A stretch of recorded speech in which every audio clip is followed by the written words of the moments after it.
अस्सलाम वालेकुम, नमस्कार, सत श्री अकाल एंड गुड इवनिंग। मैं हूं आरज़ू काज़मी और आप हमेशा की तरह से देख रहे हैं भेजा फ्राई। जी हाँ, भेजा फ्राई के नए एपिसोड के साथ हम हाजिर हैं। और इससे पहले कि हम चलें जी अपनी न्यूज़ की तरफ, सबसे पहले आप सबसे रिक्वेस्ट है कि प्लीज़ जिसने भी चैनल को सब्सक्राइब नहीं किया है, प्लीज़ चैनल को सब्सक्राइब करना ना भूलिएगा। आपका बहुत शुक्रिया जिन लोगों ने चैनल को सब्सक्राइब कर लिया है। बाकी प्लीज़ आप चैनल का लिंक जो है वो शेयर कीजिए अपने दोस्तों में, अपने रिलेटिव्स में, और कोई आता-जाता मार्केट में भी दिख जाए तो उसको भी दे सकते हैं। ख़ैर कोई बात नहीं, होता है जी, बड़े-बड़े देशों में ऐसी छोटी-छोटी बातें होती रहती हैं। और हम न्यूज़ शुरू करेंगे पाकिस्तान से। आप सब समझ रहे होंगे शायद हम G20 की बात करेंगे। नहीं जी नहीं, G20 के बाद फिर कभी कर लेंगे हम, और अभी बहुत कुछ होना बाकी है, बहुत कुछ हो रहा है G20 में, उस पे भी हम बात करेंगे। लेकिन उससे पहले बात हम करेंगे पाकिस्तान की, और पाकिस्तान की बात अगर हम करें तो जो आजकल यहाँ पे सबसे ज्यादा न्यूज चल रही है वो है जी, ये आप देख रहे हैं, नूरानी चेहरा। जी हाँ, अब्बू कासिम को रावलकोट कश्मीर में जो है वो मार दिया गया है मस्जिद में। और बताया ये जाता है कि ये एक टेररिस्ट था और हाफिज सईद का राइट हैंड था। वैसे हाफिज सईद का लेफ्ट हैंड भी हो सकता था, पता नहीं लोग राइट हैंड क्यों कहते हैं। बहुत से लोग लेफ्ट हैंड से भी तो काम करते हैं ना, मैं इस वजह से कह रही हूँ। खैर कोई बात नहीं, हो सकता है राइट हो या लेफ्ट हो, बहरहाल हाफिज सईद का साथी बताया जा रहा है। और ये भी कहा जा रहा है कि मस्जिद में नमाज पढ़ते वक्त उसको गोलियां मारी गई, और इस तरह से जो है इसकी मौत हुई है। तो सीधा मतलब जन्नत का टिकट कटा होगा, हूरों के साथ बैठा होगा इस वक्त। लेकिन बात सारी ये कि अब इस तरह के लोगों को भी अगर पाकिस्तान की एजेंसीज अगर मार रही हैं तो बहुत अच्छा कर रही हैं। लेकिन अब मालूम नहीं कि इसको किसने मारा है। बहरहाल एक और टेररिस्ट जो था वो पाकिस्तान में इस तरह से मारा गया है, और का नाम इसका अबू कासिम बताया जा रहा है, और रावलकोट में बताया जा रहा है कि मारा गया है। मस्जिद में जहाँ पे नमाज पढ़ते हुए इसको गोलियां लगी हैं, गोलियां मारी गई हैं, वहां की भी जो है वो आप सोशल मीडिया पे वो पिक्चर्स भी देख सकते हैं। वो जाहिर वो हम यहाँ पे आपको नहीं दिखा सकते। लेकिन बहरहाल अच्छी बात है, अगर इस तरह से टेररिस्ट कम हो रहे हैं तो होने चाहिए। मगर बहरहाल पाकिस्तान को बहुत ज्यादा काम करना पड़ेगा इस तरह के जो टेररिस्ट ऑर्गेनाइजेशंस या टेररिस्ट हैं उनको कंट्रोल करने के लिए या उनको खत्म करने के लिए। फिलहाल तो बात अगर हम करें चित्राल की और बोले तो टीटीपी की। जी हाँ, टीटीपी जो है वो अपने काफी सारे जो है वो बाराती लेकर पाकिस्तान के अंदर दाखिल हो चुके हैं। और कहा यही जा रहा है कि जी बहुत से लोग जो हैं वो टीटीपी के अफगानिस्तान की तरफ से, अफगानिस्तान के बॉर्डर साइड से पाकिस्तान में दाखिल हुए हैं, और उन्होंने कुछ जो गांव और विलेजेस हैं वो भी कैप्चर कर लिए हैं, वो भी कब्जा कर लिए हैं।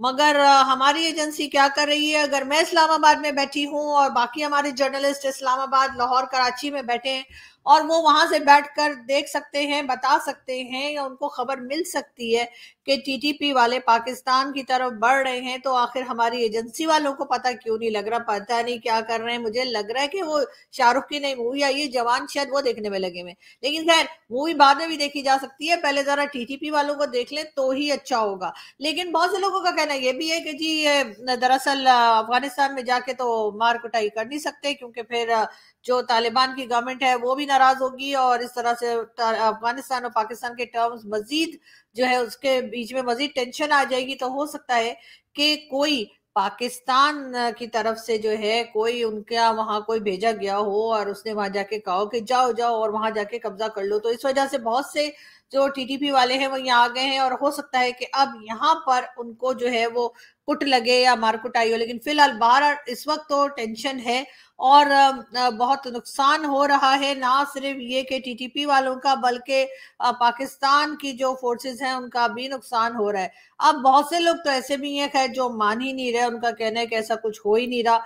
लेकिन मेरा ख्याल है कि इस वक्त फौज को और खास तौर पे आर्मी चीफ को जो है वो खास तवज्जो देनी चाहिए। अफगानिस्तान की साइड पे बॉर्डर की को देखें, और जाकर ये देखें कि जी कैसे ये टीटीपी वाले इधर आते जा रहे हैं, और ना सिर्फ आ रहे हैं बल्कि कब्जा भी करते जा रहे हैं। ये एक बहुत खतरनाक बात है। इससे पहले भी आपने देखा होगा, कुछ साल पहले स्वात में इसी किस्म की सिचुएशन हुई थी, और मुझे याद है कि बहुत से लोग स्वात से इस्लामाबाद की तरफ आ गए थे। और बल्कि एक तो हमारे ख्याल पड़ोस में भी आके रहने लगे थे वो लोग, क्योंकि वहां पर उनके घर में रहना मुश्किल था, और उन लोगों ने इस्लामाबाद में आकर जो है वो अपार्टमेंट्स और घर जो थे वो रेंट पर ले लिए थे, और वहां पर रहना शुरू कर दिया था। लेकिन उसके बाद ऐसा ऐसा करके वो मसला हल हुआ और दोबारा से स्वाद जो था वो एक बार फिर आराम सुकून से वहां के लोग रहने लगे।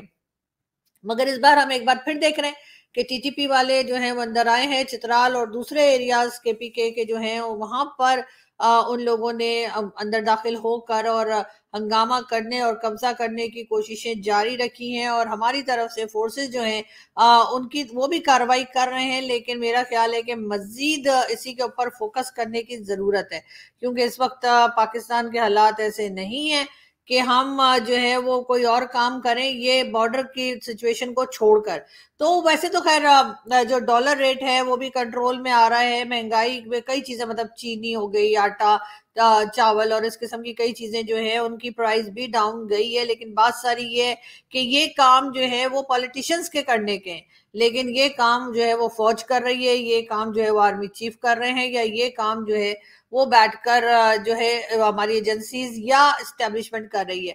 और जो इनका काम है यानी कि बॉर्डर पे खड़े रहना, बॉर्डर की हिफाजत करना, बॉर्डर से लोगों को रोकना, जो टीटीपी के लोग अंदर दाखिल हो रहे हैं वो काम कौन करेगा ये हमें अभी तक समझ नहीं आई है। इसलिए कि जिसका जो काम होता है अगर वो ही करे तो बेहतर होता है। तो मेरा ख्याल है कि आर्मी चीफ को जो है पूरा फोकस जो है वो अफगानिस्तान बॉर्डर पे रखना चाहिए, मगर वो कुछ और ही कामों में लगे हुए हैं। कभी इकोनॉमी ठीक कर रहे हैं तो कभी पॉलिटिशियंस की चित्रौल के बारे में बात कर रहे हैं। लेकिन बात सारी ये है कि इस वक्त सिचुएशन काफी टेंस है पाकिस्तान में, और खास तौर पे टीटीपी को लेकर। अब ये और बात है कि जो लोग कह रहे हैं कि ये खुद ही आने दे रहे हैं, क्योंकि जब हमें पता है, बाकी लोगों को पता है, तो फिर एजेंसी को क्यों नहीं पता? तो यकीनन एजेंसी को भी पता होगा, लेकिन एजेंसी के लोग शायद इनको आने दे रहे हैं। अब पता नहीं मुझे ये बात कहाँ तक वैलिड है, कहाँ तक ये बात सही है, और कहाँ तक ये ऐसा हो सकता है कि एजेंसी हमारी इस किस्म का भी कोई गेम करे कि उनको आने दिया और फिर अंदर बुला के उनको मारा। लेकिन बात सारी है कि टीटीपी का और कोई इलाज नहीं है। टीटीपी का सिर्फ यही इलाज है कि उनको मारा जाए और उनके लोगों को खत्म किया जाए। इसके अलावा ना उनके साथ कोई डायलॉग होने चाहिए, ना उनके साथ किसी किस्म की बातचीत होनी चाहिए। ये सारा रिजल्ट हमारे सामने आ रहा है। जो हमारे लोग वहां पर पहुंचे थे, जनरल फैज और फैज हमीद और कई दूसरे लोग जो वहां पर खड़े होकर कहते थे कि जी वाह बड़ी आजादी मिल गई है, और अफगानिस्तान के लोग जो है वो अब असल में दुनिया में आए हैं, और वो अब असल में जो है उनका बड़ा एक अच्छा हो गया। जो इमरान खान साहब भी बड़ी वाह वाह करते थे, और इसी तरह तरीके से जनरल फैज जी हाँ ये वही है, वो पिछवाड़े वाले, जी हाँ वो जिनकी वाइफ का निशाना खराब है ना, वो पिछवाड़े वाले, जी वही है। तो हाँ जी, तो इन्होंने भी जी वहां जाके कावा शावा पिया था और बड़ा शौक से बड़े वाह वाह कर रहे थे। लेकिन इस वक्त ये कहीं दिखाई नहीं दे रहे हैं, पता नहीं कहाँ कहाँ जाके छुप गए। लेकिन बात सारी है कि इस वक्त सिचुएशन खराब है, और अगर वो बात गलत है जो लोग ये कह रहे हैं कि इन्होंने आने इसलिए दिया है ताकि यहाँ पर बुला के मारे, क्योंकि वहां जाके इन लोगों को खत्म करना मुश्किल हो रहा था, अगर ये बात गलत है तो बस समझिए कि बस जी बैंड बज गया हमारा। तो इसलिए कि अगर ये वाकई में आके कब्जा कर रहे हैं और वाकई में अगर ये सब कुछ होने जा रहा है और हमारी एजेंसी से कंट्रोल नहीं हो रहा, तो बस जी क्या करे क्या करे क्या करे समझ में नहीं आ रहा। खैर, हम आगे बढ़ते हैं और हम आपको ये भी बताते चलें कि जी इमरान खान साहब अभी तक जेल में ही हैं और बाहर आने का उनका कोई मूड लग नहीं रहा है, और हो सकता है बाहर ना भी आए, लेकिन खैर आ जाना चाहिए। लेकिन अभी तक उनके केसेस चल रहे हैं और केसेस की सुनवाई भी की जा रही है और केसेस उनके सुने जा रहे हैं, लेकिन अभी तक हमें कुछ उसमें बेहतरी होती हुई दिखाई नहीं दी है। साथ साथ हम आपको एक न्यूज और देते हैं, और वो है जी हमारे यहाँ की माइनॉरिटी से रिलेटेड। वैसे तो खैर ये उस किस्म की न्यूज नहीं है जो हम अमूमन आप देखते हैं सोशल मीडिया पर या हर जगह पे। ये है कुछ और, यानी कि एक हमारे यहाँ के वाहिद जो टीवी एंकर हैं और रिसेंटली मतलब मीडिया में काम कर रहे हैं सिख कम्युनिटी से, हरमीत सिंह। जी हाँ, हरमीत सिंह साहब जो है एक प्राइवेट टीवी चैनल के साथ काम कर रहे थे, और उन्होंने जो है ये एज एंकर भी वहां पर काम कर रहे थे, और उन्होंने एक ट्वीट लगाई जिसमें हरमीत सिंह का कहना ये था कि शाजिया मरी साहिबा जो है उनके घर से कई बिलियन रुपीस निकले हैं। ये ट्वीट उन्होंने लगाई, और ये शाजिया मरी साहिबा जो हैं वो जनाब पीपल्स पार्टी की मेंबर है, और पीपल्स पार्टी की जाहिर है कि बड़ी चहीती है, इसी वजह से मिनिस्टर भी रही है बीच में। और उसके बाद जी हुआ ये कि शाजिया मरी साहिबा ने कहा कि मेरे घर में तो इतने कोई पैसे थे ही कोई नहीं, ठीक है ना। तो अब इस बात के बाद जो है वो हरमीत सिंह साहब से जो है वो बात की गई, और इन्होंने जो है वो ट्वीट को डिलीट कर दिया। शाजिया मरी साहिबा ने कहा कि जी वो माफी मांगे, उन्होंने पब्लिकली माफी भी मांग ली, लेकिन उसके बाद भी शायद शाजिया मरी साहिबा का गुस्सा ठंडा नहीं हुआ और उन्होंने कहा कि मैं अरविंद सिंह का जो है वो पाकिस्तान में रहना मुश्किल कर दूंगी। ये कहना है जी शाजिया मरी साहिबा का, जो कि पाकिस्तान पीपल्स पार्टी की मेंबर है और मेरे ख्याल है इनको शर्म आनी चाहिए।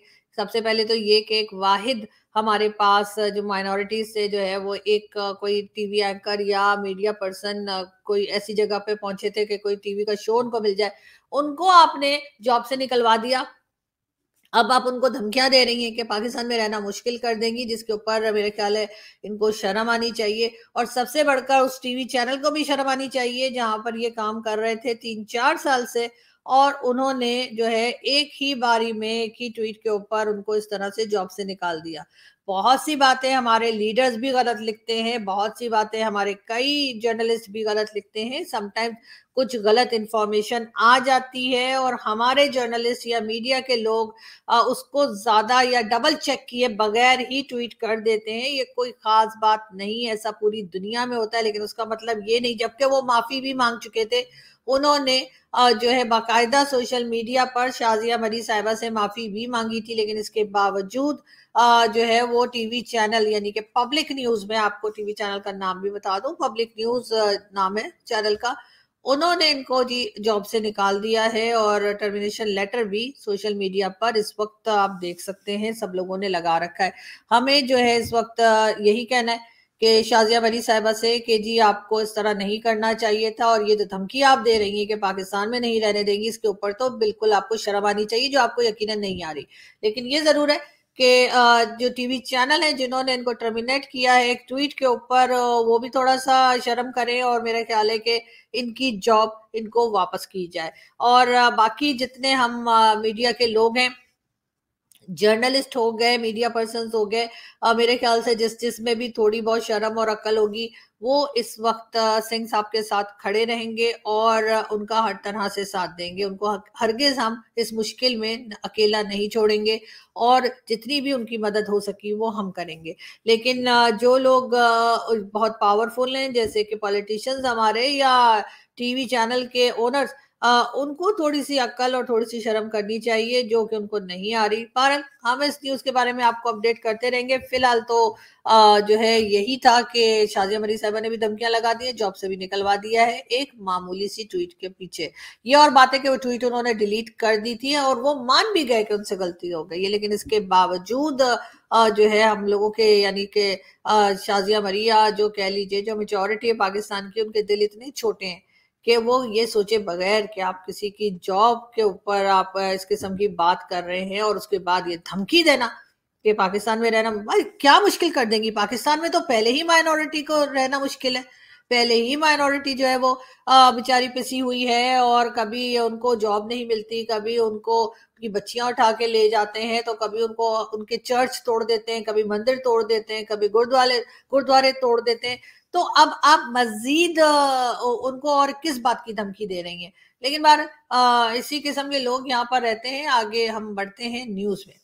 हम जी आपको ये भी बताते चले कि जी इमरान खान साहब की जो सेकंड वाइफ थी, हाँ जी पिछली वाइफ जो थी, उनका कहना ये है कि सियासत का हिस्सा बनने के लिए पाकिस्तान आई हूँ, वापस पाकिस्तान आई हूँ। जी हाँ, रेहाम खान जो कि इमरान खान की वाइफ है, जिन्होंने इमरान खान के वाइफ थी यानी सॉरी वाइफ थी, और इमरान खान के बारे में उन्होंने ये बड़ी बुक लिख दी थी, cut cut cut cut cut cut सारी कहानियां खान साहब की।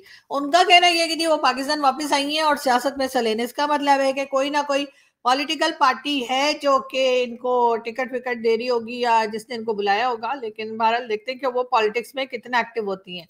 बात हम करेंगे एक बार फिर परवेज इलाही साहब की। परवेज इलाही साहब का कहना है कि जी चीफ मिनिस्टर पंजाब उनके रिश्तेदार हैं, लेकिन मतलब रिलेटिव्स हैं, लेकिन उनके सख्त मुखालिफ हैं। जी हाँ, ये कहना है परवेज इलाही साहब का, जो कि बार बार अरेस्ट होते हैं और बार बार उनको छोड़ दिया जाता है, फिर उसके बाद उनको धूप लगा के हवा लगा के फिर अरेस्ट करके अंदर डाल दिया जाता है। ये तमाशा बहुत दिनों से चलता जा रहा है और किसी के भी काबू में नहीं आ रहा, और लग रहा है कि इसी तरीके से ये बातचीत ऐसे ही चलती रहेगी। बात हम करेंगे आसिफ अली जरदारी की। आसिफ अली जरदारी साहब जो कि पीपल्स पार्टी के प्रेसिडेंट हैं, उन्होंने जी ग्रीन सिग्नल दिखा दिया है और आसिफ अली जरदारी साहब का कहना है कि जी उन्हें कोई ऑब्जेक्शन नहीं है, उन्हें कोई प्रॉब्लम नहीं है, ना ही वो किसी किस्म का एतराज करेंगे अगर इलेक्शंस देर में कराए जाएं। जी हाँ, इलेक्शंस को आगे बढ़ा दिया जाए और उसमें जो है आसिफ अली जरदारी साहब जो है उन्हें कोई टेंशन नहीं, वो कह रहे हैं कि इट्स ओके, जाने दीजिए।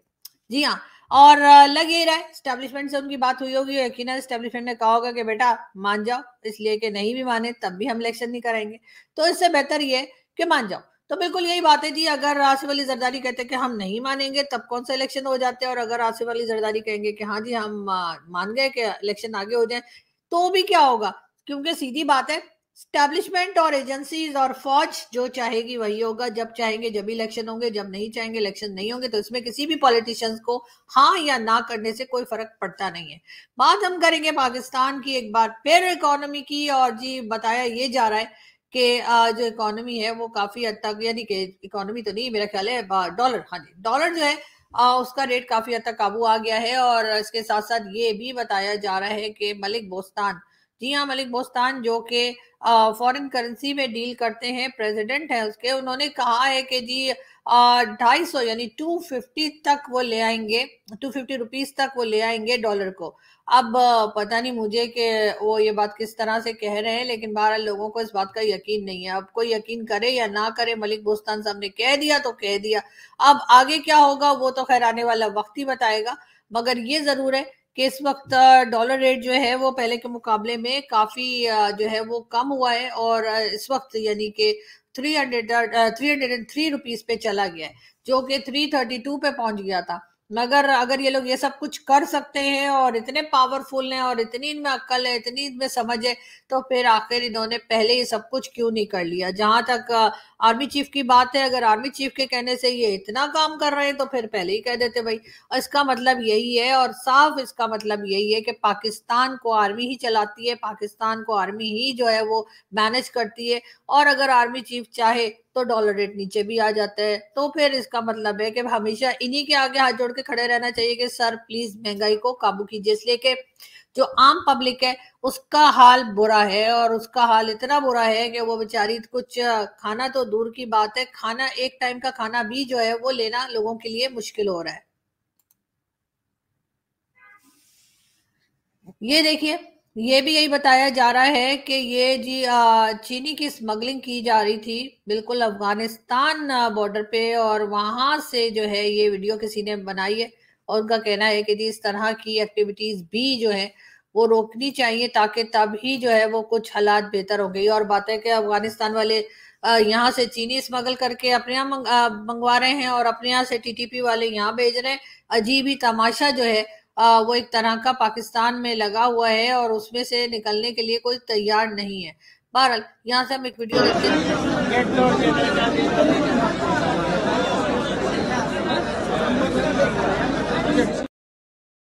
आप लोग समझ रहे होंगे कि शायद ये कोई आटे की लाइन है, या आप लोगों को लग रहा होगा शायद कोई चीनी की लाइन है, आपको लग रहा होगा शायद यहाँ पे कुछ फ्री का मिल रहा है, और या फिर यहाँ पे कुछ खाने के लिए फ्री में मिल रहा है, या शायद कोई ऐसा आदमी बैठा हुआ है जो इन सब लोगों के इलेक्ट्रिसिटी के बिल भर रहा है।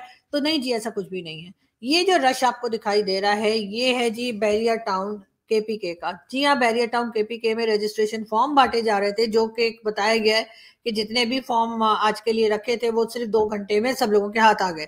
इसका मतलब ये है कि लोग मलिक रियाज जो कि बहुत बड़ा टाइकॉन है, बहुत बड़ा गुंडा कहलाता है, बहुत बड़ा एक माफिया है पाकिस्तान का, उसने अब सिंध और पंजाब के बाद केपीके का रुख कर लिया है। जी हाँ, मलिक रियाज जो है अब केपीके में भी बैरियर टाउन बनाने जा रहा है, और ये लोग जो आपको दिखाई दे रहे थे ये उसी के रजिस्ट्रेशन फॉर्म जो है वो लेने के लिए खड़े थे, और या वो लेने के लिए कोशिश कर रहे थे, और बहुत से लोगों को इनमें से नहीं भी मिले और कुछ को मिल गए। इसका मतलब है कि एक बार फिर अब केपीके में भी बैरियर टाउन बनेगा, और लोग थोड़े थोड़े मतलब इंस्टॉलमेंट में पैसे देकर वो प्लॉट वगैरह जो है वो अपने नाम करवा लेंगे। और मलिक रियाज जो हमेशा से जो पाकिस्तान में एक टाइकॉन की हैसियत रखता है, और कहा यही जाता है कि ना सिर्फ ये कि हमारी कहना चाहिए कि मीडिया हो, चाहे बिजनेस कम्युनिटी हो, चाहे हमारी एजेंसीज हो, चाहे हमारा किसी का भी नाम लीजिए, सब लोग मलिक रियाज के अंडर है, और मलिक रियाज ने सबको पैसे दे के मुंह बंद कर रखा है। पता नहीं मेरा एड्रेस इसको किसी ने नहीं दिया।